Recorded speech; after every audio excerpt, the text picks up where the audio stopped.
Hi everyone, let's talk about Seventh Continent, which eagle-eyed viewers might notice, this isn't a real box, this is just a picture made out of noughts and ones. I don't have the game anymore, which might give you a clue as to how this first impressions goes, which leads me to say up front, if you really loved the game, then that's fantastic and I'm really happy for you. But if you really loved it and you get angry at people's opinions that didn't love it, then this might not be the video for you. Just a thought. And reviews are opinions no matter what. Some people might think they are opinions, and it's okay if people have different opinions, isn't it? But you know that, I trust you. Anyway, Seventh Continent. So I backed this on Kickstarter 2 years ago or whenever it was, and was so excited for it. The idea of a choose your own adventure game and the ridiculous scope of it, promising 1,000 cards in this ridiculously immense continent. I went in, jumped in with both feet and went in for the level that got you the expansions and everything. I forgot all that as well. I just assumed that was built into it, but I was reminded that, I went in for a higher pledge level and just went for it. And when it arrived, absolutely, was really into it. The day it arrived, actually, I took it to our gaming night. We put off Gloomhaven for it, and we just set out exploring. I'll say that the player aids, where it lists all of the actions, that was off-putting to the friends that we were playing with, because it made it seem like, there are a million actions in this. But actually, it doesn't really matter what the actions are called. That's all it is, really. It's a reference for you to see that symbol, and then, that means walk, that means climb. Some of them are obvious, but it just gives you the names for them, rather than it being, a million actions you need to know, because the way Seventh Continent works is really cool, but that the rulebook gives you, I don't want to say the gist, but it gives you enough to know to be able to play the game, and then you don't really need it to tell you a lot. You kind of intuit the I don't want to say missing bits, because things aren't missing. I'm sure it's intentional, but it doesn't absolutely list every single permutation of all of these things. It gives you the general idea and then leaves you to explore, at which suits the game perfectly. And so we were up and playing really quickly. We went around the starting island with the first curse that was in the playthrough, and we did that for a while. We left the island one way or another, and we ended up in a different place, and after a little bit we died.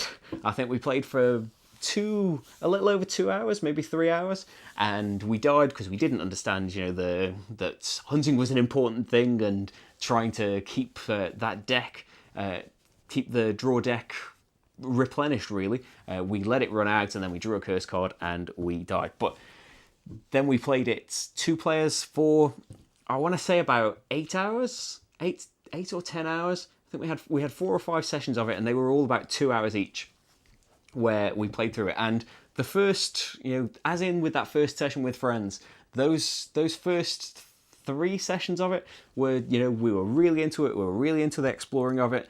And after those sessions, I want to say that we didn't play it for a couple of weeks, and it occurred to me a little bit the first week that we forgot to play Seventh Continent, and then the second week that we didn't think about it at all, I started thinking, well, this is weird. We were really into it, weren't we? And what's changed in that time? And it was kind of over the last session that we'd played of it before that break, it had started to kind of wear out for us, which I was surprised, because if you listen to Paul Grogan's Gaming Rules podcast, which you should, I was on that and joined him in saying how much I was enjoying it. And then after that little break that we had, I started thinking, why haven't we got that compulsion to go back to it? It felt like we were gonna, not that it was gonna be another Gloomhaven, because when we got that, we were so into it, we played it, I don't want to say nightly, but very often, and couldn't stop thinking about it. And it seems strange to me that, not that we weren't playing it that much, but that it got put away and we didn't even think about it, to the point where we were, not that we had tons of new games to play, we were thinking, shall we get this game out? Yeah, let's get this game out. We've got nothing that we need to be playing, and then just forgetting that Seventh Continent was there. And so after that little break, I made a point of, no, we're going back into the Seventh Continent, and we knew exactly where we were, we knew exactly what we were doing, but something, the gleam had gone for us, and that was quite quick, really.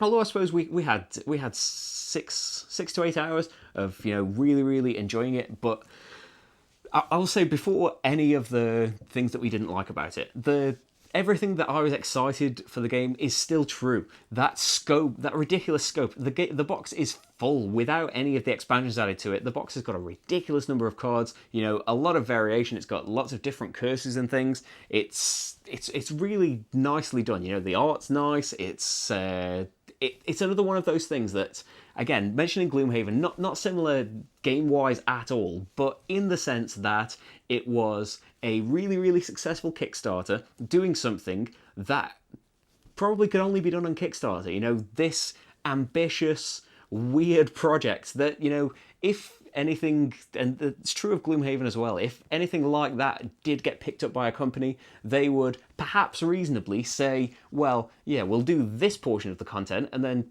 chop everything else off, and if it works, we'll do those as expansions. Don't do it all in one go. But these Kickstarters, and I really, really appreciate that they do that, included so much content just in the base box. So the scope and the ambition and the idea of it is just fantastic. And as I said, it's easy to get into. It's very easy to play. Maybe you'll need a little time to click into the routine of, every now and then noticing that your deck's running out and you need to be remembering where these places are to hunt so you can get more food and keep replenishing that deck. But it's once you're in the rhythm of doing that, it doesn't make the game easy, but that's the kind of pattern you need to be doing. You need to be doing all of your exploring and your fighting or whatever you're doing, whatever you're finding on the continent, and in between that, trying to make sure that you can survive, because that's really what it is. It's a kind of it's a push your luck survival game. I suppose I didn't know that I wanted a game with more story in it than this has, because it has some story. You're cursed and you're going back to the seventh continent, whatever the curse is that time. But the content on the curse and some very very light flavor text for what the cards are is the extent of the story, which is not necessarily a bad thing. That could be fine, but it turns out that I wanted more than that, and we both did. In fact, we were both finding that that I'd recommend that you watch a couple of the videos. No Pun Included tend to say things that I want to say a lot better than I would, and they'd said it's a very small amount of story stretched over a huge amount of time, which stretches it even thinner and wears it out even more. But also, I recommend Rado's video. He did an update to his Kickstarter video with more thoughts on it and loves it even more than he thought he would after he'd done the Kickstarter video. So you can see more differing opinions there. But it turns out that is the part that I wanted. I thought that I would be, interested in all of the, just go off in a direction and exploring things, and we're going to be getting clues as to find out what this, how to lift this curse and what it is and why we're there and all that. And the game isn't about that. It's not. I'm not really. I am supposed criticizing the game, but I don't think it was going for that, and it wasn't going for that. It is going for that, kind of, just enjoy it's got those choose your own adventure aspects in it where you will do something and you will just die, which is okay, but you have to play the whole game again, which some people don't really mind. But I have found when Time Stories wore out for us, we played Time Stories up to Under the Mask, and the one before, Prophecy of Dragons, we loved, and then we got to Under the Mask, and something in that had snapped for us. And I don't think I like at all this idea of going back and replaying games. I know that is the idea of Time Stories, and that is the idea of the Seventh Continent, that you are now returning armed with all of this information, and now all of that stuff that was hard for you, now you're going to do lightning fast, and to do these bits, or not to go there. But that doesn't. I found that I don't like that at all, and maybe it is down to the fact that I've got a lot to play based on making these videos, and just that there are other things that I would rather be doing. I would rather be experiencing something new in the Seventh Continent than going back and doing the things all over again because we died, because we wasted too much time going off in a random direction because we either thought that was the way we needed to go, because of something that again, I'm trying to be spoiler free, and whenever I do that in any kind of video, it messes it up. I'm kind of vague and mystical about things when I don't want to be.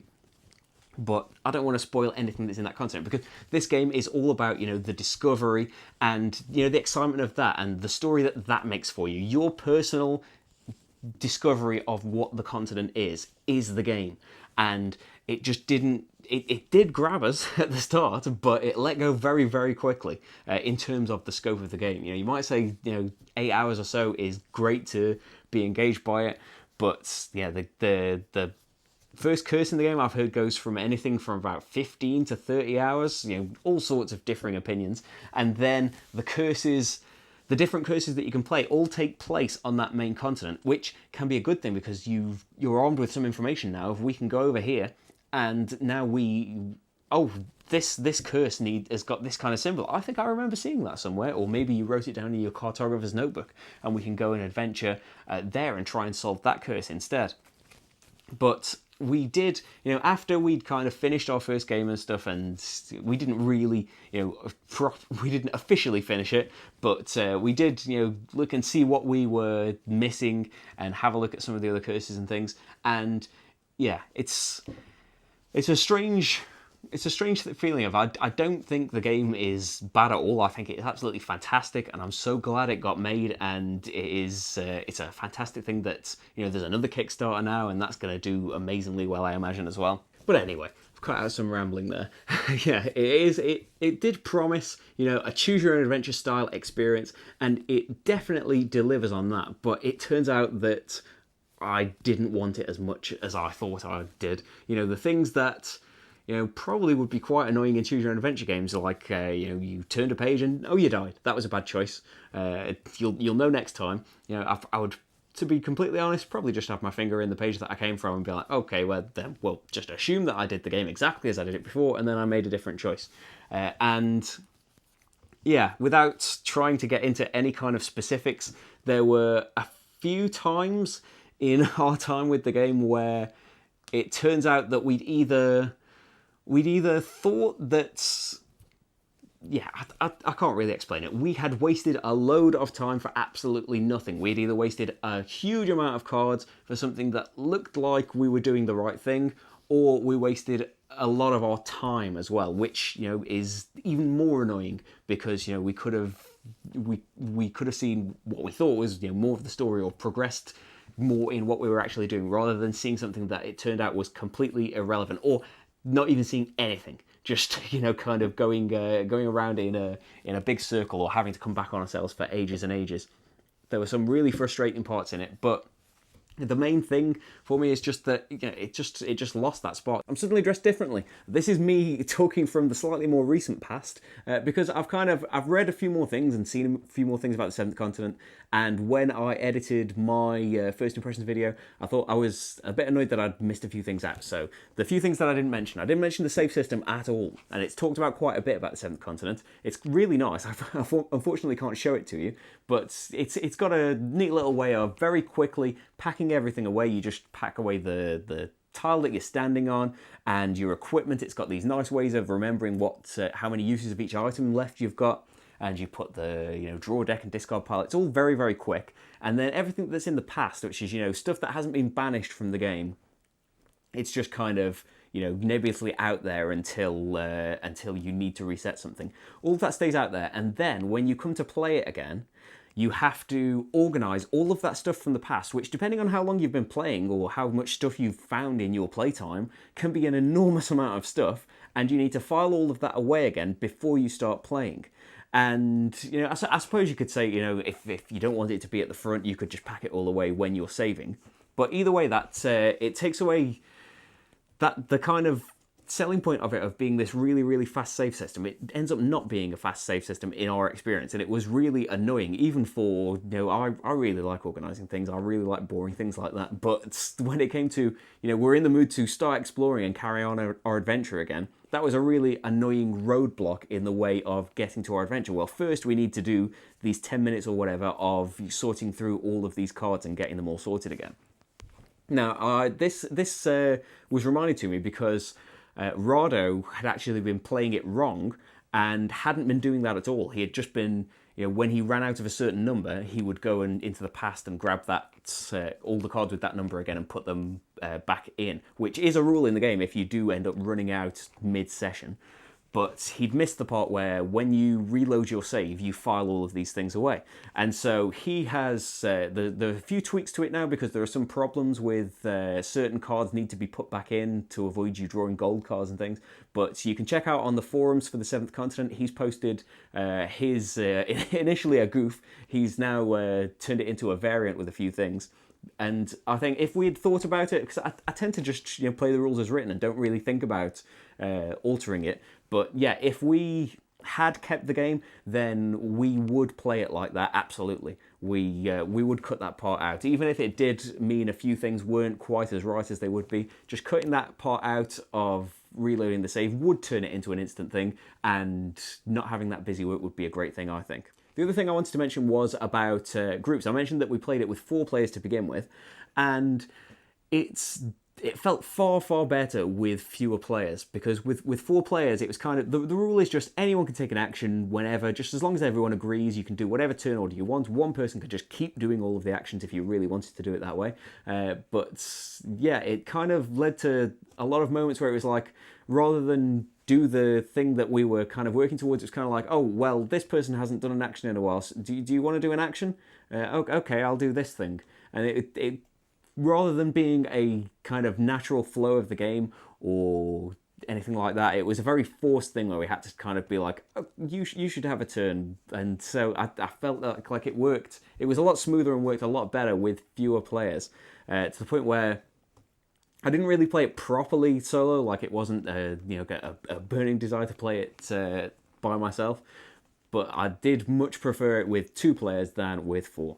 Anyway, that's enough of this. Back to me from a little bit longer ago. If you are excited by, the way you guys found out how you discovered things, or that time you were about to fail and then you found a load of fish and cooked them, and now you're back in the game and you've got a huge deck and all of those things.